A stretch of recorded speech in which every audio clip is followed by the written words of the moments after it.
superstar. Oh my God. Do y'all get paid to do that or what? Word? When keeping it real goes wrong. I want to know. Hey, what you doing, bro? Why are you taking that shit, bro? Erase the video. Erase the video. Travis Scott, what's up, brother? What it do? How you feeling? You know. Got plenty of time at the back to use as far as the lane off them. Drop them back to the halfway line. Give us Liverpool plenty of space. Interesting that the crowd has spilled over onto the perimeter there. This is a match, of course, that everybody wanted to see. And the police have taken the decision that they're going to open the gates to ease the crush. I've been on about like different type of like emotions, you know, emotional roller coaster. I mean, it gets so hard because, you know, I always felt like connected with my fans.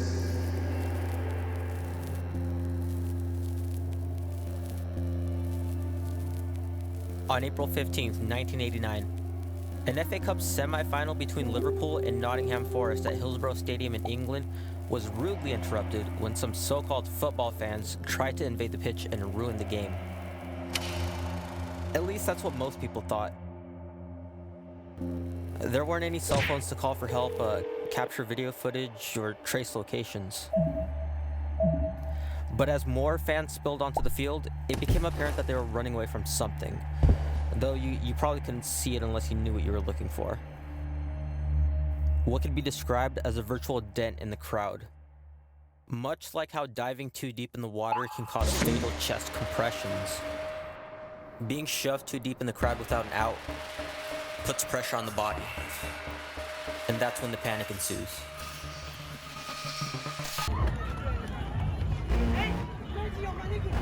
Being shoved too deep in the crowd without an out puts pressure on your body, and that's when the panic ensues.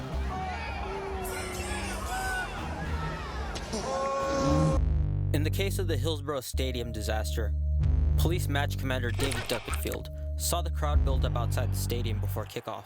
And the police are on the pitch to tell the referee to stop the proceedings because there is danger here that the crowd is going to encroach upon the pitch because of overcrowding. It was then he decided the best course of action would be to open Gate C. We should take Brewing stampede of English football fans and push it somewhere else.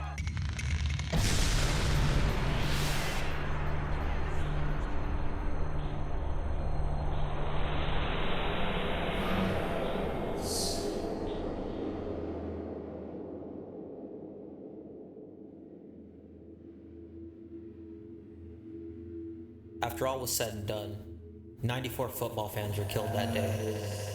And Duckenfield's immediate and unfounded blame of hooligans without tickets had created the perfect scapegoat for anyone trying to deflect blame from their own crowd-crushed disasters.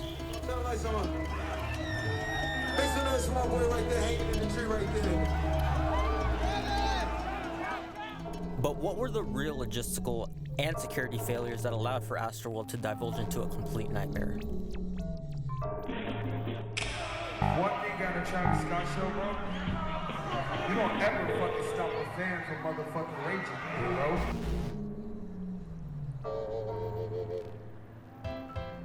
Now, it won't take too much investigating to see security was severely outnumbered before the show even began. They were so short-handed you had rent-a-cops literally trying to trip people, which obviously would have been a fucking disaster. Then the police finally came in on horses and tried to restore order, but that didn't help. Like, at all. Horseback was also used as crowd control during the Hillsborough Stadium incident. It was an absolute free-for-all. Kids ripping through fences, security rushing in to pick them off. Even worse, you had kids just absolutely not giving a fuck, and they just like be stepping on people's faces. Peña's face was disfigured due to being stepped on. Crowd crushes are very much like waves. You either go with the flow, or risk getting swept up by the current. Raging has been a part of the culture, you know, of your shows. In the past, you've encouraged, I guess, the kind of energy that could have led to something like this happening. Do you think that contributed to the energy of this night? Yeah, nah, I think... Y'all fucking idiots on out of bars. Pick those girls up, bro. Everybody take 3 steps back and we can start the music right away. She passed out? Hold on. We got a little problem up here. Pick him up right Everybody now. up. You guys were rooting for the people out there, okay? So what these artists probably saw in the audience wasn't a fight or anything like that, but rather frozen motion. If you're in a tight audience and you're standing still, like completely still, you're either smoking really good shit or nothing is going into your lungs at all. And in as little as 5 minutes, you can be totally and completely brain dead. Once a potential crowd crush is recognized, then you gotta figure out a way to alleviate pressure gradually, like a balloon. Because if you do it too quickly, you can create a stampede. Just like at the Hillsborough Stadium in 1989. I don't know if you're scared, I don't know if you're nervous, I don't know what it is, but if you want to get in this pit, this is your last chance right now. Oh, here they come. Great. Tyler, get it, coming, bang. That's just business. Dozens of soccer fans have been injured and it's feared some killed when they were crushed by overcrowding at the FA Cup semi-final match between Liverpool and Nottingham Forest this afternoon at Hillsborough in Sheffield. It appears that non-ticket holders were able to get in together with legitimate ticket holders at the Liverpool end of the field. Advertising hoardings were used to take away the injured. More details in our 5 o'clock news on ITV.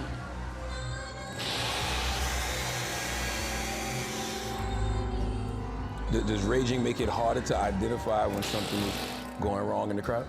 Well, I think, raging is just they have a textbook, definition, but, in concerts, we've grown it to be just an experience of having fun. It's not about just, harm.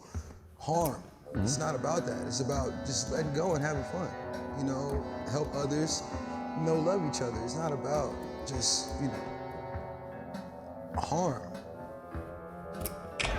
One thing at a Travis Scott show, bro, you don't ever fucking stop a fan from motherfucking raging, bro.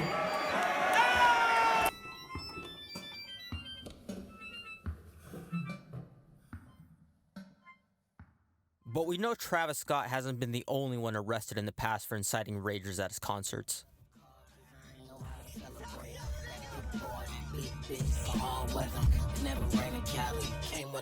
Over the past decade, Tyler the Creator has almost completely distanced himself from the thrasher persona that launched his career in the first place. But his mugshot is really, it's still a meme, it's still a really recognizable meme, and I still see it everywhere. It stems from a 2014 incident at the South by Southwest Music Festival, where Tyler told his fans to break through a sealed gate, even though the venue reported that it was at full capacity. Arrest warrant for Tyler Okenma. Detectives for Code Ordnance say the venue was at its 999-person capacity when the rapper yelled for folks to bust through the gates. Tyler now faces a misdemeanor riot charge. He was held on $3,500 bond. I don't think I can do this. It's easy.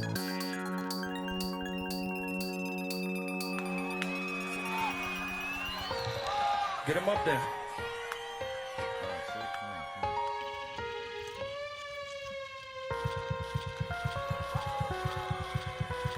Here he comes. Come on, fucking pick him up. Jesus.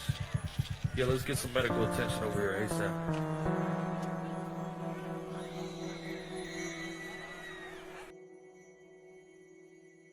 So Travis Scott put out 2 types of statements since the event.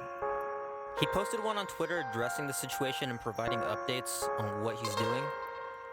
But then people started accusing him of deleting his tweets.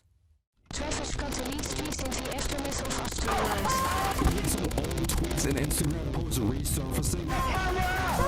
Then, Scott posted a video apology on Instagram, which also got immediately fucking memed to death.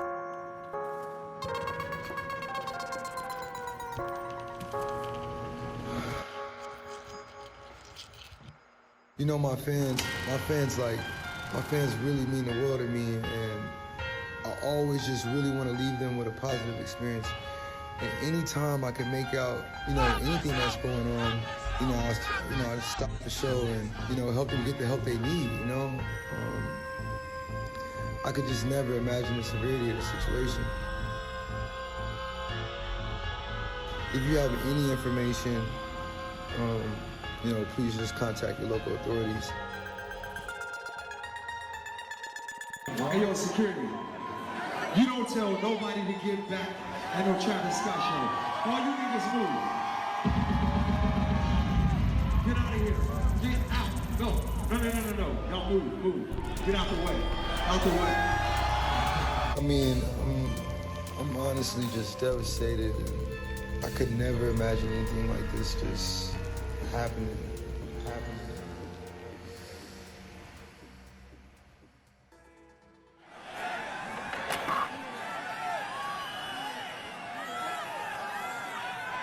What the fuck is that? If everybody good, put a middle finger up in the sky. Okay, where my guy, man? Come on.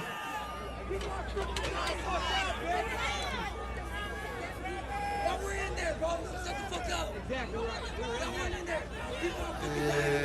Yeah, all that. 2 hands to the sky. 2 hands to the sky. 2 hands up, y'all. 2 hands up. Y'all know what y'all came to do. Chase me, let's go. I'm gonna make this motherfucking ground shake, goddammit. Here we go. And you know, it's typical for you to stop a show to make sure fans in the crowd get the help, you know, they need. There's even footage of that night of you doing that during the set. Were you unable to sense like a difference in urgency this time around? Turn the lights on. I mean, yeah, because, you know, you stop the show, but, you know, if something's going to happen, if it's something detrimental, somebody's going to let you know. You wanna start this? Well, I'll give these guys a chance to give all of the details. It's obviously... It's good. Obviously a very extremely tragic night, and the law enforcement leaders here, as well as Dr. Purse, will have the detailed information.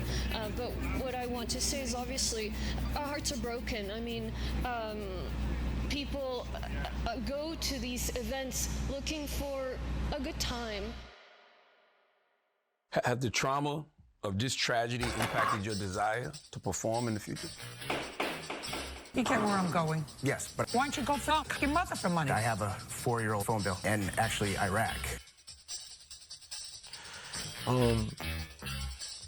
And, you know. If Travis Scott isn't haunted by the ghosts of those killed at Astroworld, certainly his wallet is going to be haunted by the ones who got out with just traumatic injuries. The Houston Chronicle reported the collective damages survivors of Astroworld are seeking is now around $3 billion, with a B. We got there and already there's a bunch of people, and you have 2 guards just kind of talking. The wand didn't go off. That instantly rang a bell in my head too. What could happen? What could somebody have? We were looking at another performance, and security, I told him, I said, my brother wants to get out, like he can't breathe. Like he needs to get out. And he said, sorry, people have been telling me that all day. We're not gonna let nobody more people out. Who does that? If somebody's not breathing, wouldn't your first instinct be to get him out? But that goes to tell you who belonged there, the training they had. That goes to tell what we spent our hard-working money for, and for an event like this. It was ridiculous. Surprising literally no one. Personal injury attorneys are having a total field day on this, and many firms rush to represent survivors at a time when maybe some survivors weren't ready to be represented. They're called parachute lawyers, and 60 Minutes did a really good piece like 30 years ago about this exact subject. Joe Kaspelich. He found out firsthand how parachute lawyers can operate. Those people are strictly money hungry. There's no other way that you can put it in. They're vultures when it comes to that. I was even approached in the restroom. In the men's room? In the men's room. And I let the guy know right then that, hey, there's not but 2 of us in here and there's not room for both of us. Everybody profits off the violence. Not just one person, everybody. There's only one thing better than owning a vault full of cold hard cash, and that's swimming in it.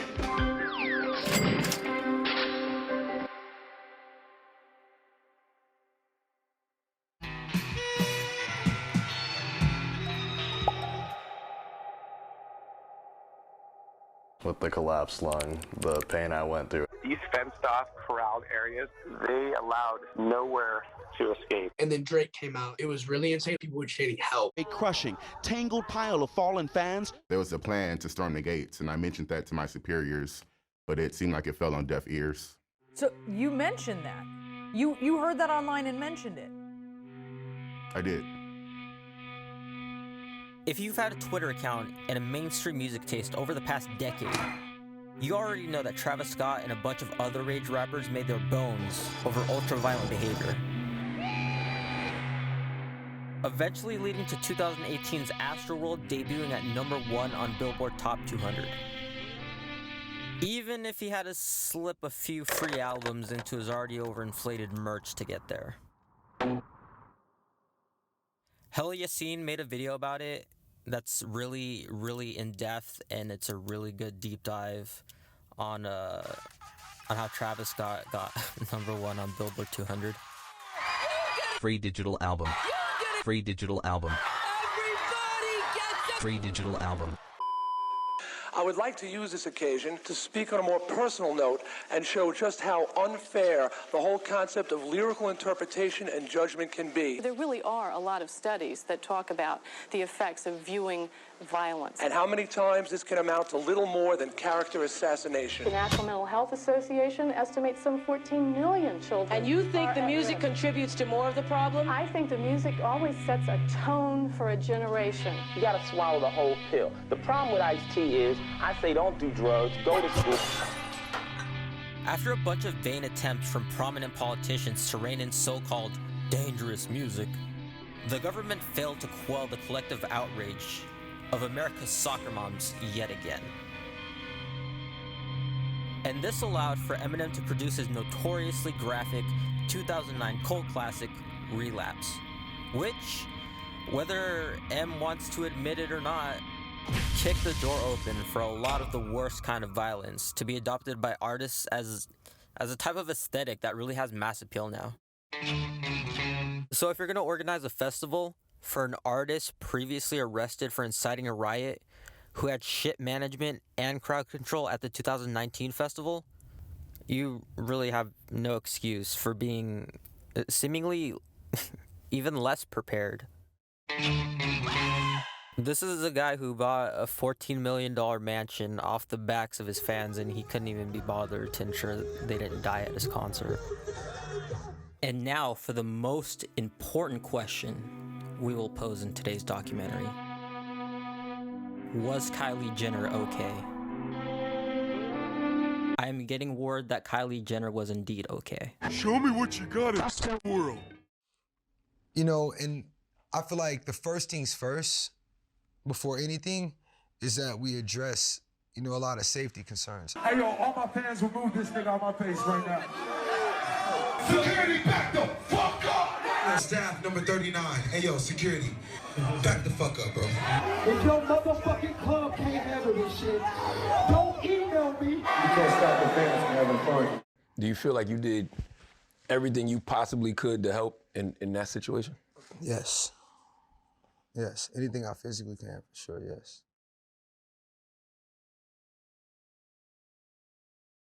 Just a few weeks ago, the Washington Post published an investigative piece that shows a majority of people dead from Astroworld were concentrated in one part of the venue.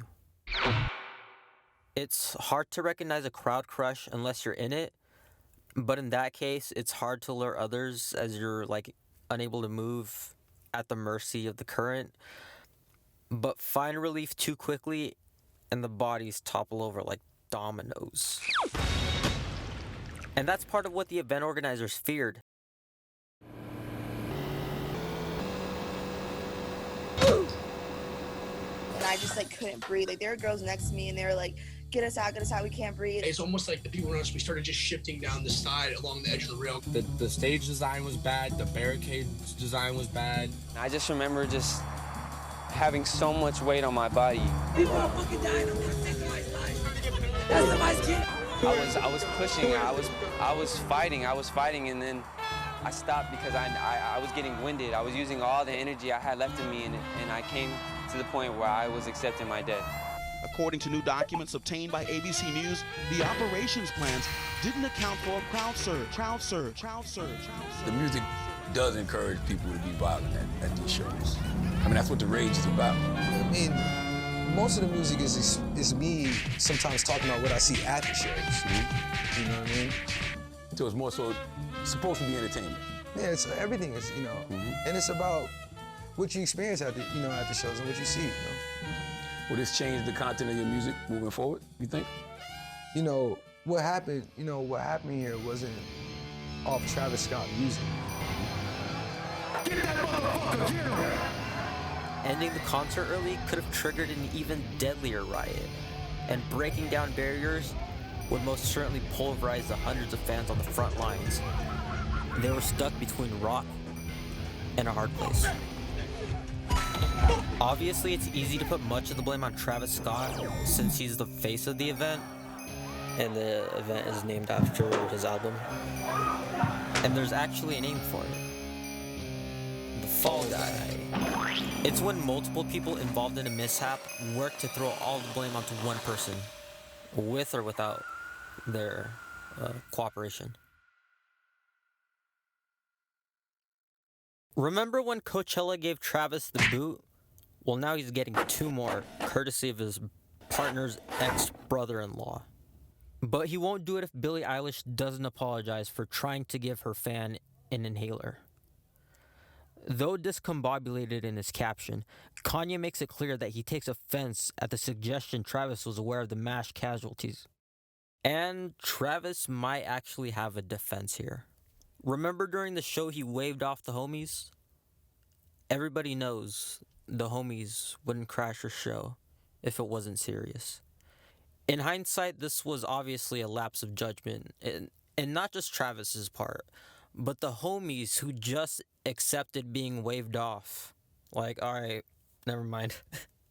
Did Drake ditch Travis Scott after Astroworld and replace him with Kanye West? Fortnite has also halted its Travis Scott emote. Everybody expects Travis Scott is going to pay money, a lot of money. Is this enough to get Travis Scott canceled? Well, he's not so hot right now. He's being pretty much asked to leave every single concert he was lined up for, or at least festival. He's still in seclusion, kind of. But I think that judging by the way his fans are reacting to the tragedy of it all, I mean, a lot of people are just inclined to give Travis the benefit of the doubt. And, you know, if you're a fan of the guy, you want to give him the benefit of the doubt. I mean, you probably want to go to another one of his concerts. But it looks like that's not going to happen for a while, at least not until he finds someone to insure him. And you could argue that this is right now the peak of his career, so for him to have 10 people and hundreds of others injured at his concert, it's not, you know, like, this is his peak. I don't know that he's going to go back up unless he drops some killer album, but it doesn't seem like that's the case.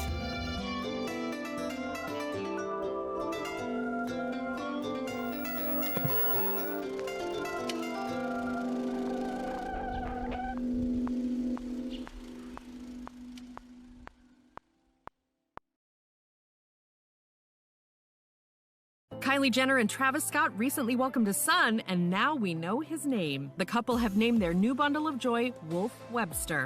According to family, little Ezra was on his father's shoulder during the show, but was trampled along with his dad when his father collapsed. Kylie gave fans an adorable peek at Stormi's reaction to her growing belly. He woke up in the crowd, and Ezra was gone. Wolf was born just a day after Stormi's birthday. Their precious young son. You don't tell nobody to get back at no Travis Scott show.